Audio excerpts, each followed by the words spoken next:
it cannot contradict the known reality. It cannot say the earth is flat, for example. The problem is, Mansur, the problem is, okay, I understand. How do you establish it's from God? The contents of the book will tell you that it's from God. We establish it, not just tell us. You have to test it. You have to read, you have to analyze, you have to critical thinking, all these kind of things. What I'm saying to you is that I'm putting the Quran with the Mormon book. Bring the Mormon book. Because the Mormon book here is the also Mormon has book. content. Okay, no problem. Sure, no problem. Imagine now, this is the Mormon book. We've got 3. It was given by Gabriel, the same as Muhammad. So now let's test them. Yours and not sure, we test the book. The Book of Mormon. Does it have a prophecy that came true, all of them? Does the Quran have a prophecy that came out? Sorry. We are testing every book that is now on the table. You brought the Book of Mormon. I have the Quran and the Bible, right?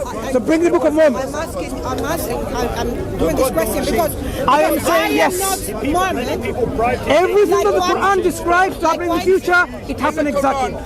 Anything that the Quran described in the past, it was accurately described. Like what? I don't know. Go and pray later, inshallah. No problem. Like what? Now, like what? When the Quran describes about the nations of the past, for example, say Egyptian nation, Egypt and their gods, it describes about them that they believe themselves to be God, and not even that, the Most High. This information wasn't known until the hieroglyphics was rediscovered. That some of the pharaohs considered them to be God, the Most High. Who considered them to be God? Who's them? Some of the pharaohs consider themselves to be God. Muhammad was a non-Jew prophet. Muhammad didn't say no non-Jew. So when the Quran describes this event of the past and gets it right, you should. Muhammad heard from here, from there. There are many the things. Egyptians writing here. Brother, was only deciphered in the past few Muhammad centuries. heard many things and took it from here and from there. He copy-pasted the Bible. There are so many things similar to the. I can see your reasoning. So let's address that point. Now, I'll address it in 2 points. One about the Bible and one about the Quran. The hieroglyphics, which describes the pharaohs, consider them to be God, was not being read by people because people forgot how to read them. So there is no one prior to being discovered in what it means. Okay, can you name me? Are you going to let me finish that? No, because you're saying something that is, I'm sorry, right now it's not making sense. It's the first thing that you're saying is not making sense. Because look, I cannot apologize for your not reading enough. No, it's not the reading. I'm saying, no, it's not allow me to finish my point. What you're saying is, nobody could have known that the Egyptians called themselves God. Yes. Wait a minute. Who knew? Wait a minute. Who knew? Wait a minute. Okay. The Egyptians have many celebrations that celebrate stuff that were invented or came about like 1,000 years ago, and they still remember. And so does the Jews. They start mouth by mouth. Are you telling me? Do you need to read to know what happened in the past? When our generation to generation can be passed on. Come on. Let me ask you this question once more. Why don't you tell me? We have some balls. Who? Excuse me, brothers. Ignore him. Should we move up? No. We're not going to move up. He's going to preach his own preaching. And you tell me yourself. My friend, preach whatever you have to preach, right? No one's going to read the Bible. Doesn't matter. Read the Bible. Right. Thank you. Now, my dear lady, brother. I understand how you saw it, but calm it down. Calm it down. Let's all calm it down. Who do you know that knew that the pharaohs considered themselves to be gods? Who do you know? Who have you read? Have you read the books? I did read books, but I saw movies, like 2 movies. Do you know that only after the discovery of the Rosetta Stone, Champollion, Deciphered it, yeah. who deciphered the hieroglyphics. We came to know these things. Prior to that, we were not privy to the information. Listen. You're making What just... happened to celebrate? What happened to the things that they celebrate that were invented thousands of years ago? Okay, 400,000 of years ago, and so even the Jews, they have celebrations that were thousands of years ago, and they determined to celebrate and pass on to their generation mouth through mouth, and even God commanded them to pass on to generation. Who from mouth to mouth pass that information? Excuse me. No problem. No problem. Which people, prior to the advent of Prophet Muhammad sallallahu alaihi wasallam, which people mentioned this information from mouth to mouth? About the Egyptian. Yeah. You just made a claim. No, I'm saying. Which people? It is not. It doesn't make sense that you say that you can't. People can't keep something that happened in the past without written in the book. Of course they can. Of course they can. You didn't understand my argument. I am saying the Quran resurrects historical events which people totally forgot during the time of Prophet Muhammad sallallahu alaihi wasallam, even before. The Bible is the Quran. Okay, so now you've realized my point. I have addressed that. My second point. You seem to think the Quran copies the information from the Bible, right? From the Torah and the Bible. Yeah. Sure.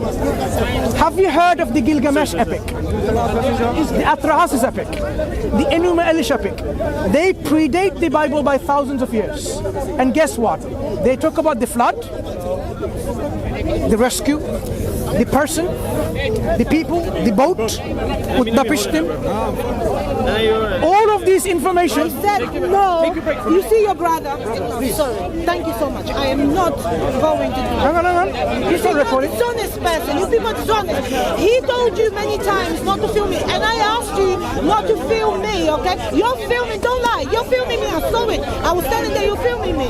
You have to respect. I said, I know this is Speakerscorner. All right. I said because you're allowed to film whatever. Okay. But I said to Mansur, if you're filming, I am going to leave it. I am going to leave it. Do you want to delete but it? you said he wasn't. Is it okay if he deletes it? No. Yeah, and we continue, right? I said if he was filming, I wasn't going. He apologized. He said sorry. So let him delete it. Now, the point I was making about the Gilgamesh epic and others is this. These predates the Bible for thousands of years. Some of them 1,500 years, 1,600 years, and so on, right? Very, very earlier than the Bible.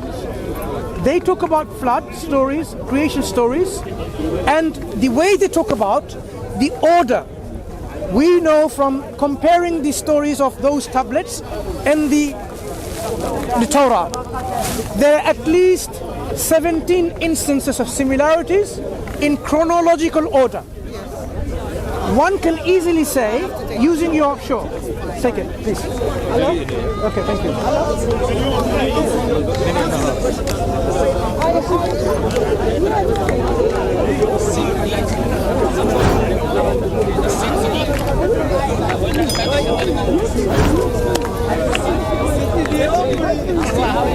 Is she on a phone call, Brother Mansur? What's going on?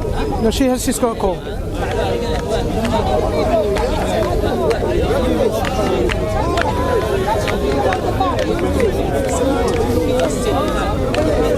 I know.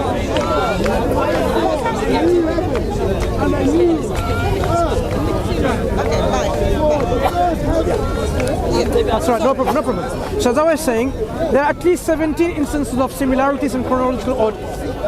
One can easily say, with enough supporting evidence, if they want to, like they have done by the scholars of ancient Near Eastern texts, that the Bible copied and plagiarized from those tablets. They said that, and it's there in academic studies and academic journals and books, that the Bible is guilty of plagiarism, literal plagiarism, because there are 17 instances in chronological order. So the Bible is academically proven to have been plagiarized from this ancient Near Eastern text from Akkadiya, Babylonia, Mesopotamia, and Ugarit. Which part? The creation stories and flood. So if you use this argument, you have to now say the Bible was indeed copied from them. No, but wait a minute. The Bible admits that we use the Torah, okay? Right? If I use your material and I ask permission to use your material, that's not plagiarism, okay? Because I asked your permission, you gave me permission. But the Bible, the same way, the First Testament, we know the First Testament belongs to Israel, and it belongs to Torah, okay? And it belongs to, what's the other one? What's the other book of the Jews? You know, So they have Tanakh, Torah, Nebiim, Ketubim. The Torah, the prophets, and the books. Torah, Nebiim, prophets, Ketubim, books. No, that's the Tanakh. No, there's the Torah, and there's the other book, I forgot. Which one? Psalms? Not the Mishnah, Talmud, Targum. The Jews book. Where the prophecy of Prophet Isaiah is, and Prophet Jeremiah, and all these books, yeah? Okay. So we understand that we took those books from them, which is the First Testament. If you told me or showed to me evidences that there were plagiarism with the Second Testament, then that would be something else. Because the First Testament, we know it came from the Jews. But what I'm saying here is that still, it seems as if we're not going to get anywhere, because all I wanted is to know, why should I believe in Muhammad? I was about to establish that with criteria. So the point about plagiarism, I think we misunderstood my dear lady. I was saying the Torah, the Old Testament, according to the scholars of ancient Near Eastern text, is plagiarized from the Enuma Elish, Gilgamesh epic, and Atrahasis epic, which predates the Torah by thousands of years. Using your own logic or own reasoning, you have to admit and say, yes, according to my reasoning, the Torah is borrowed from those tablets, cuneiform tablets.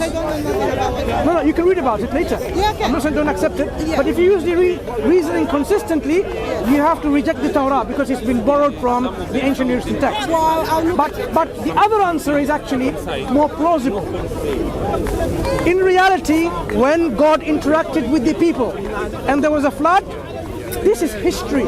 People narrated history as much as they could write in their writing, in their oral traditions. People wrote it in tablets with exaggerations and embellishment and so on, and that's the surviving. Likewise, these stories have been transmitted in many other cultures and many other places. The Quran says this revelation is coming from the same God that gave the Torah, that gave the Injil. It's the same source.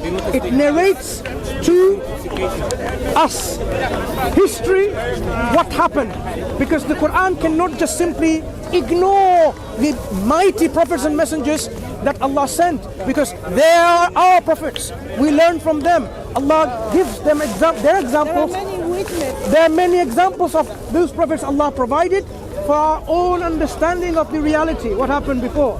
What did the prophets bring? How they were successful, the people, by believing in the prophets, and how they were in ruin because they disbelieved in the prophets, how they were destroyed. There were many witnesses. Yeah. So the Quran. There are many Okay. witnesses. So now let's come back to the Quran. This one, the problem is one. Excuse me. The Quran is not one person. The Quran is a revelation from Allah that has now been able. That is now at our disposal for testing. If we apply those tests, can you find an error in the Quran? A contradiction, a discrepancy. This is even the challenge of the Quran is. Because if a book which claims to be from God, now hear this carefully. If a book is from God or claims to be from God, you would expect it to be free from errors, contradiction and discrepancies. I am still reading the Quran. Do you agree? I'm still reading. Do you agree? I agree, but I'm still Right. reading the Quran. But I believe there's many errors. Look. Which is he just mentioned, the one Like that what? says that the sun sets in the mud of puddle. Muddy puddle. Yes. But obviously, you haven't been reading with deep reflection and deep reading. I am The still Quran, reading the let me Quran, answer but the I know question there's very clearly. many errors. When the Dhul-Qarnayn went in his travels, and when he reached the place of sunset, It appeared to him, he saw, wajada, he, Dhul Qarnayn, the one with two horns, the narration about that person, right? He saw the sun setting. When you go to a beach, do you see the sun setting in the ocean? If I go to Rio, yeah. So when Allah describes you, for example, that you went to the beach and listen please, and then Allah said, and you saw the sun setting in the beach, is that an error? Would that be an error? Sorry, I got distracted. Okay.